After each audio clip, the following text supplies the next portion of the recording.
저희가 이제 또 2021년 1월을 맞이해서 이제 한 달 좀 이슈화된 내용을 얘기 나누기로 했었잖아요. 근데 요즘은 2030 세대들이 내가 아무리 열심히 노력을 해도 그만한 보상을 받지 못한다? 난 진짜 이만큼 노력했는데 돌아오는 건 얼마 없었다. 맞아. 근데 노력이라는 단어가 언제부턴가 굉장히 고리타분한 단어가 돼버린 느낌이에요. 꼰대들이 쓰는 단어 이렇게. 노력하면 될 수 있어. 노력하면 집 살 수 있어. 이런 얘기들이 이제는 근데 아버지 세대는 가능했죠. 네, 이렇게 어렵다는 거죠. 능력주의에 대해서 딱 꼬집어서 공정하다는 착각이라는 주제로 책을 내신 분이 있어요. 워낙 그 한국의 많은 팬들을 보유하고 계신 분이라서 다들 잘 아실 것 같은데 마이클 샌델 교수를 오늘 나와요? 오늘 나오세요. 개인적으로 굉장히 영광이네요. 네, 좋은데요. 이력서에 쓰려고요. 아, 이력으로.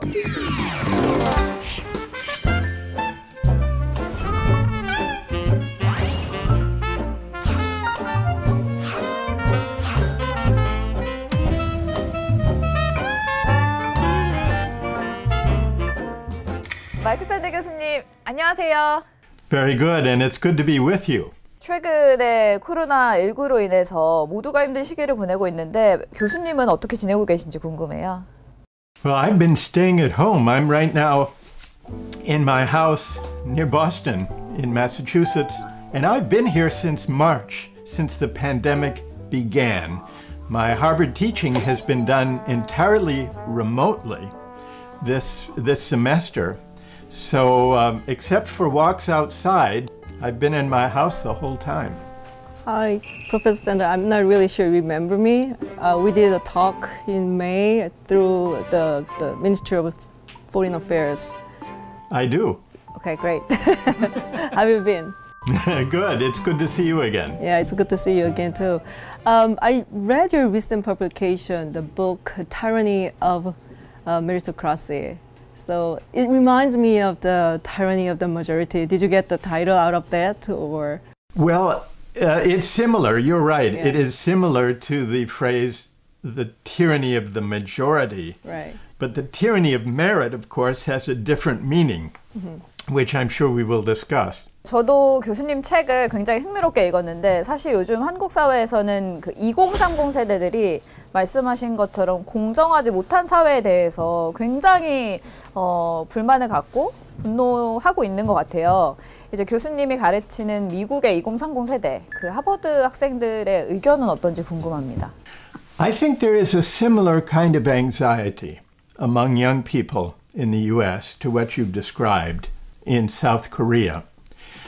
For those who were born a couple of generations ago, people who were born in the 1940s could assume that they would rise, that they would do better than their parents. And in fact, 90% of those born in the 1940s did better than their parents.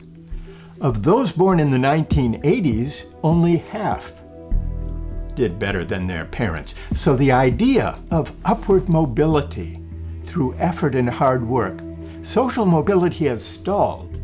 And I think young people especially are worried and anxious and frustrated about this. And I think this has contributed to an intensification of competition among young people. 최근에 분석을 보니까 이제는 상위 1% 내지는 이제 부잣집 아이들이 좋은 대학을 가고 또 좋은 직업을 구하는 이런 상황이 너무 심각해졌다라고 이제 지적을 하셨더군요.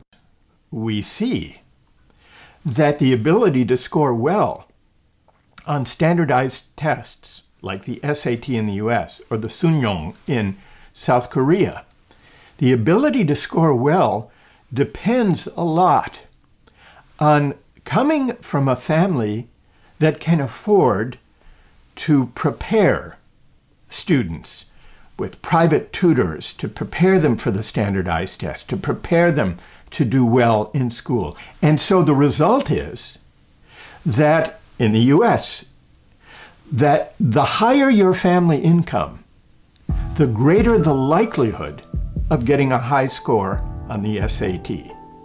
So what began as a test for equal opportunity actually reproduces the advantages of an unequal society. 그게 한국에서도 이제 그런 경향성이 굉장히 뚜렷해지고 있는데 그래서 어떤 해결책이 있을까요? I make a provocative proposal. I don't know whether or not you will agree with this, but tell me what you think. That, well, take the example of Harvard. Harvard gets over 40,000 applicants for only about 2,000 places. Most of those 40,000 are well qualified to do the work and to succeed at Harvard. Those who are not well qualified be excluded, be culled out, separated out. But of the remaining applicants, maybe 25,000, maybe 20,000 of the remaining applicants, we conduct admission by lottery. I call it a lottery of the qualified. This is a modest proposal that would only be one very small step to remind everyone. But the reason for the lottery of the qualified that I propose is first to remind students and their parents of the role of luck that is already present in the system of university admissions. To make those who are admitted perhaps a little bit more humble, and to send a message to those who are not admitted that there is a lot of luck involved, and their lack of success in being admitted is not entirely their fault. Maybe this would go some way toward reducing the intense stress and pressure on students and the pressure that their parents put on them, which I think has reached unhealthy proportions. 저도 그렇고 요즘 친구들 같은 경우는 그 수능이라는 그 점수 체계나 대학의 레벨 같은 게 너무나 당연하다고 생각하잖아요. 네. 저 자체도 이게 공정한 거야 라고 생각했던 때가 있는 것 같아요. 그게 어쩌면 나의 착각일 수도 있겠다. 근데 뭐 우리 사회 서열주의나 학벌주의라는 게 뭐 어제 오늘의 얘기는 아닌데 제가 볼 때는 저희 때보다도 훨씬 더 심해지고 있는 게 뭐냐면 도시와 지방이에요. 서울과 지방이죠.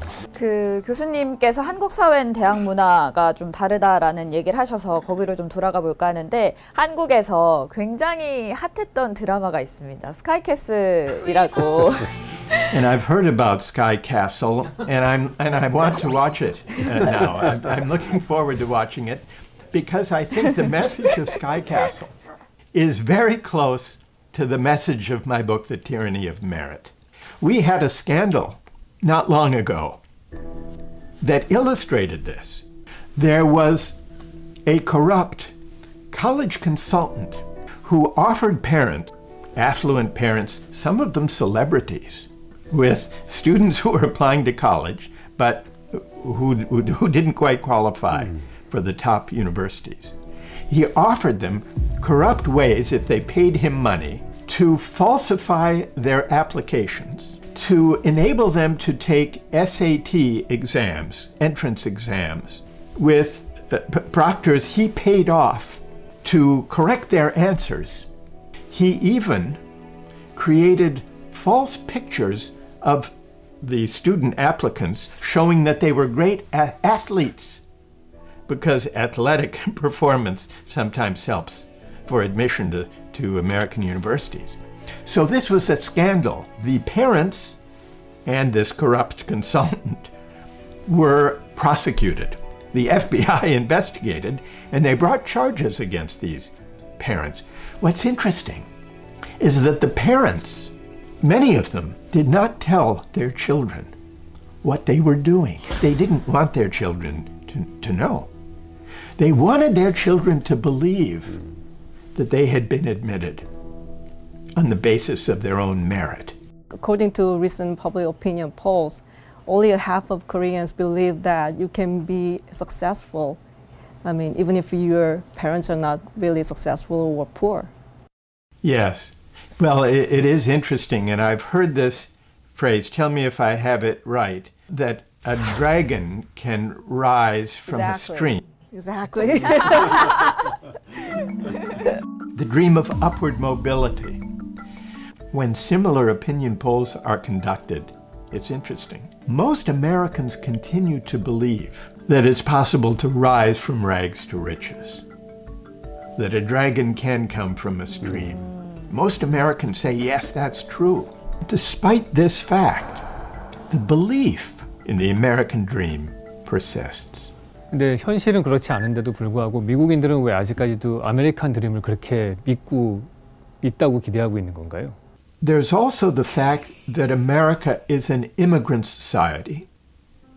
And so many families are aware that their parents or grandparents arrived as immigrants, often with almost nothing.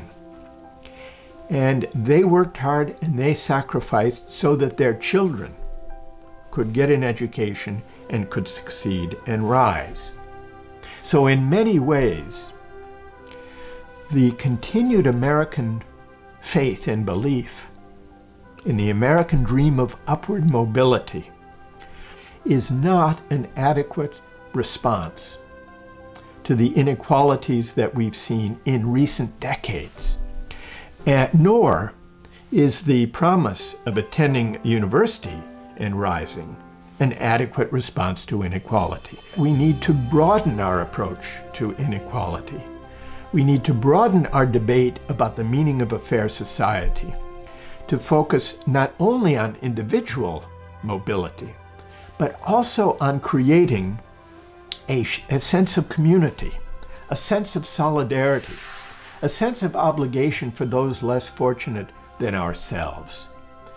This ethic of community, the sense that we are all in this together, that's the only way to deal with the effects of inequality. 근데 사실 중요한 거는 그거잖아요. 그러니까 아까도 얘기가 나왔지만 이렇게 뭐 돈을 더 올려준다든지 사회 복지를 더 증가를 시켜준지 뭐 이런 시스템적인 부분도 중요하지만 그 사회 구성원이 내가 이 사회에서 얼마나 필요한 사람인가를 깨달을 수 있게끔 맞아요. 넌 정말 이 사회에서 아주 중요한 역할을 하고 있어. 이 이야기를 계속 해줘야 된다는 거거든요. I think one element that we should not forget are the attitudes towards success with which we began our discussion.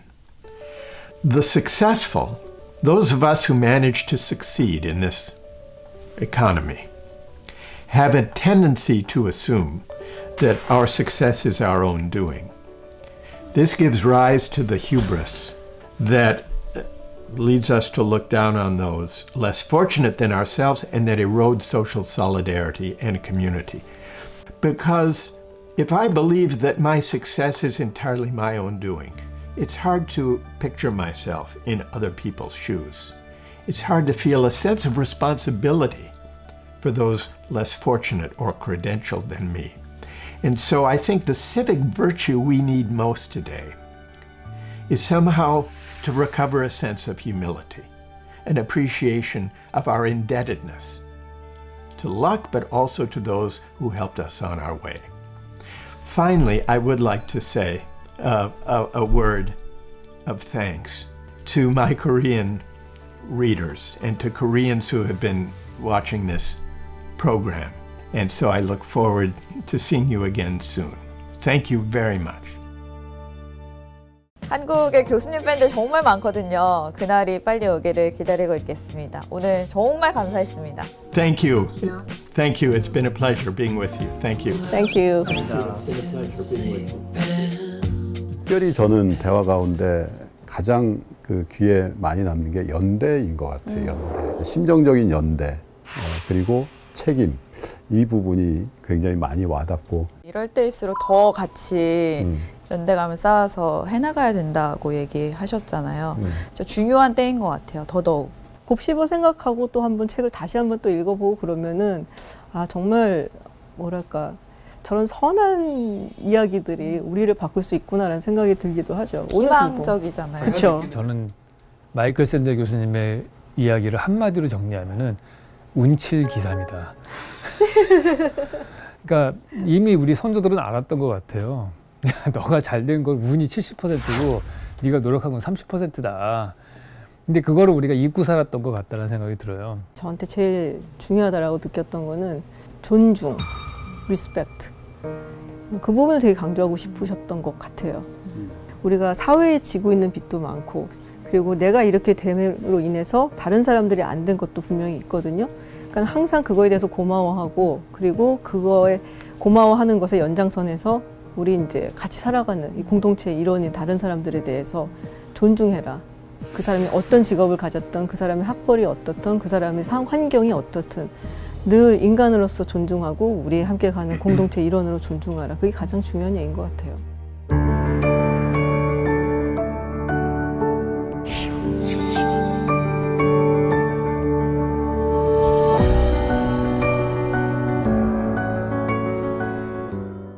그 파이어족이라고 알죠. 요즘 2030 세대에 정말 핫하거든요. 정말 20대 때 아끼고 아껴서 30대 후반 아무리 늦어도 40대 초반에는 은퇴하고 나의 삶을 살겠다. 저는 좀 이해가 돼요. 제가 지금 30대 초반이긴 하지만 진짜 열심히 해서 빨리 은퇴해서 여행 다니고 다른 거 한번 해보겠다라는 마음이 있거든요. 뭐랄까요? 그러니까 정말 쏟아 부어서 지금 큰 돈을 만들어야 된다라는 생각들을 많이 하는 거 아니에요. 그러니까 뭐 영끌이라는 얘기가 나오고 뭐 빚을 끌어다가서 뭐 대출 받아서 뭘 사든 아니면 투자를 하든 하는 건데 영끌 기투를 왜 하는가를 생각해야 되는데 그걸 다 덮어놓고 그거 하지 말라고 한단 말이에요. 왜 하는지 보세요. 2008년, 2009년 이후에 한 10여 년 동안 전 세계가 금융위기에 대한 대응을 했잖아요. 대응이 뭐냐면 돈을 푸는 거였어요. 돈을 많이 풀었죠. 금리가 낮아졌고. 그러면 이렇게 많이 풀린 돈 유동성은 결국 누구한테 유리하냐면 돈을 많이 갖고 있는 투자를 할 수 있는. 왜냐하면 돈이 많아졌다는 건 돈 가치가 떨어지는 거고 이 상대 쪽에 있는 돈으로 사야 되는 자산의 가격은 올라가는 거잖아요. 그러니까 한 10년 동안 엄청난 양극화가 진행이 됐죠. 제가 B2 영끌이 맞다라는 게 아니라 그런 맥락을 이해하고 이 사람들이 잘 투자할 수 있도록 어떤 사회적인 분위기도 만들고 기성세대들이 해줘야 되는데 요즘은 왜? 근데 이게 한국만 있는 건 아니거든요. 미국에서도 되게 많이 투자해요. 젊은 애들이 이제 수수료가 없는 로빈훗 앱을 통해서 주식 거래를 하고 그래서 이제 로빈훗족이라고 로빈훗 계정을 가지고 있는 사람들이 30%가 오래 만든 사람들이고 평균 연령이 30살인가 그렇대요. 그러니까 진짜 젊은 사람들이 미국에서도 그렇게 투자를 많이 했다는 거죠. 이제 외국의 시각도 궁금하고 새로운 얘기를 들어보려고 저희가 커넥트 하려고 또 모신 분이 있잖아요. 굉장히 전설적인 투자자죠. 짐 로저스 씨를 오늘 연결을 해보도록 하겠습니다.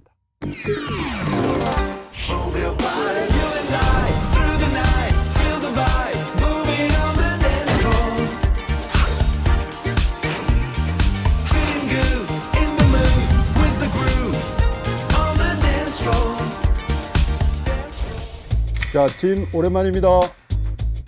Yes, it has been. Hello. Today you look great. 우리 한국의 2020년에 이 주식시장에 굉장히 큰 변화가 있었어요. 그러니까 젊은 사람들을 비롯해서 굉장히 많은 개인 투자자들이 한국 주식시장에 유입이 됐는데요. 그래서 우리가 그거를 동학개미 운동이라는 표현을 쓰기도 합니다.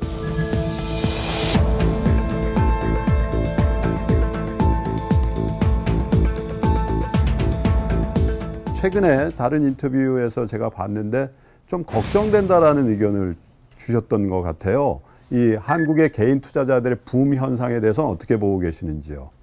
And it always happens. After markets have been going up for a while, a lot of new and inexperienced investors come pouring in. A lot of new money comes in. And it's always at the end of the market. I mean, it goes on for a while, but that's the end. It's always been the end. And it will be the end this time as well. You know, the United States stock market is near all-time highs. Many markets, it's happening in Korea, Japan, everywhere. It's happening in many places.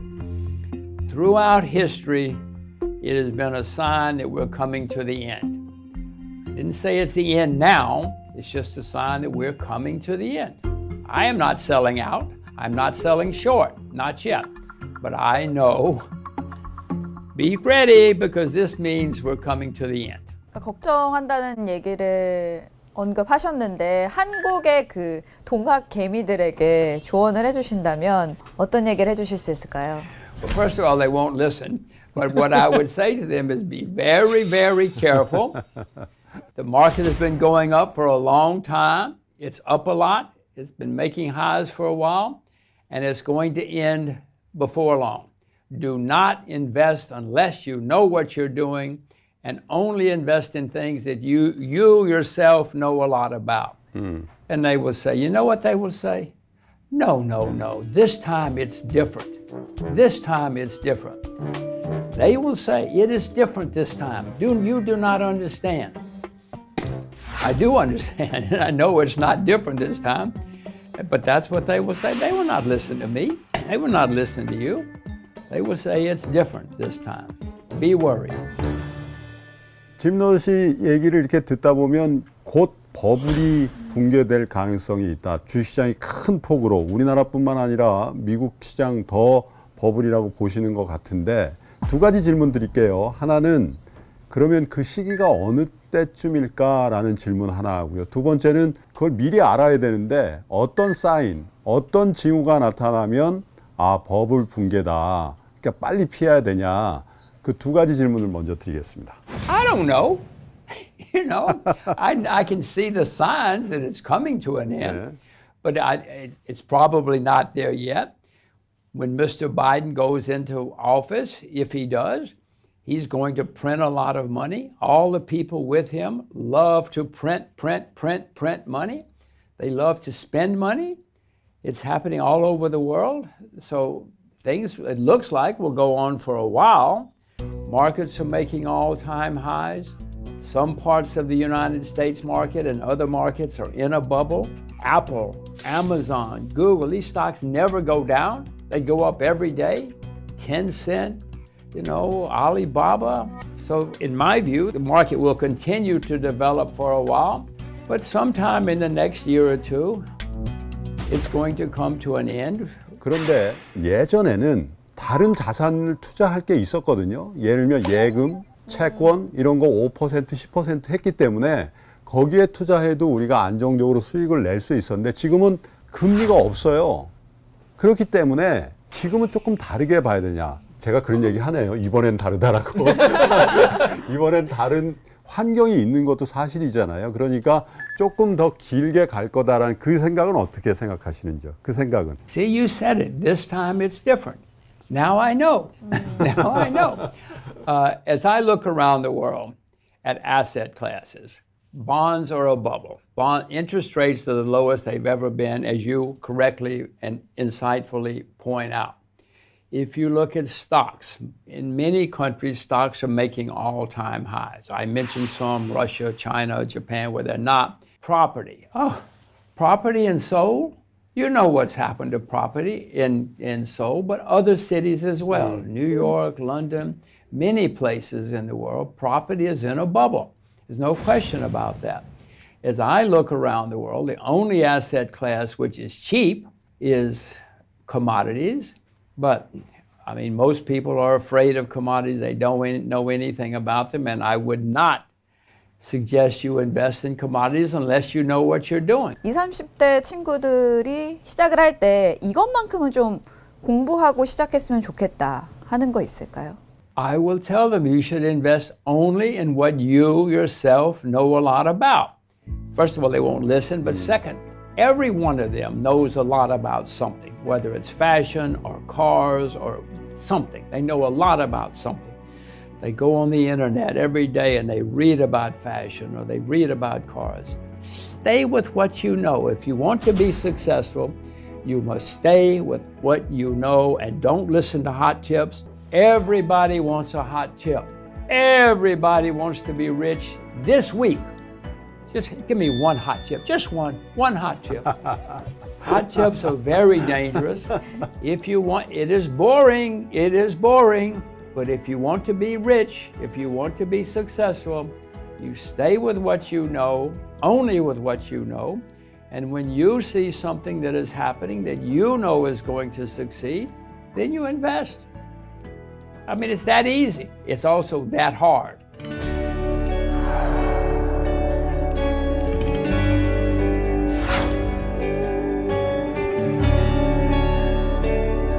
자, 화제를 좀 바꿔볼게요.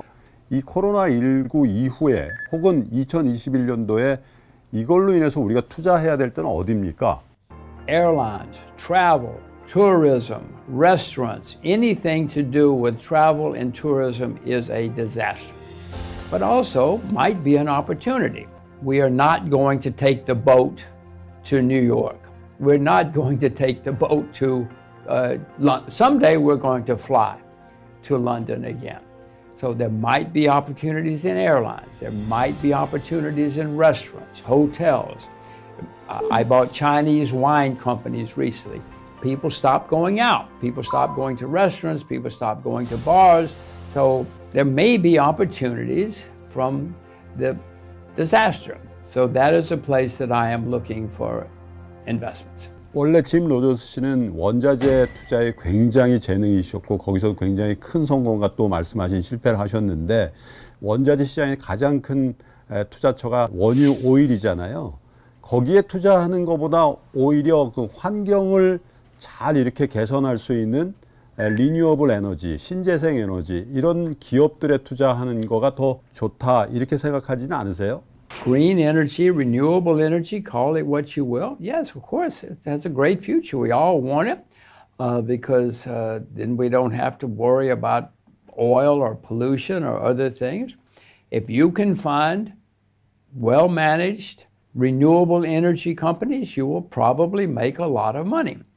Part of the problem, though, is many of them have to live on subsidies.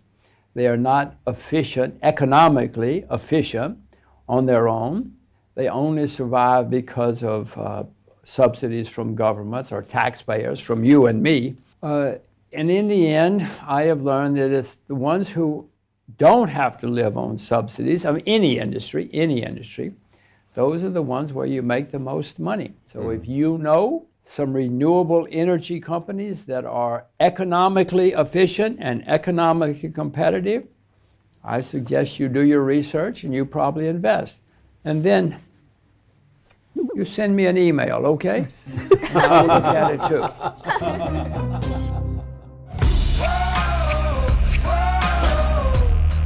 Get your game face on. Don't blink 'cause this won't take long. 혹시 실패한 경험에 대해서도 얘기해 주실 수 있을까요? Oh, I've had many. You want to hear about my first wife? Oh, gosh. What a mistake that was, you know?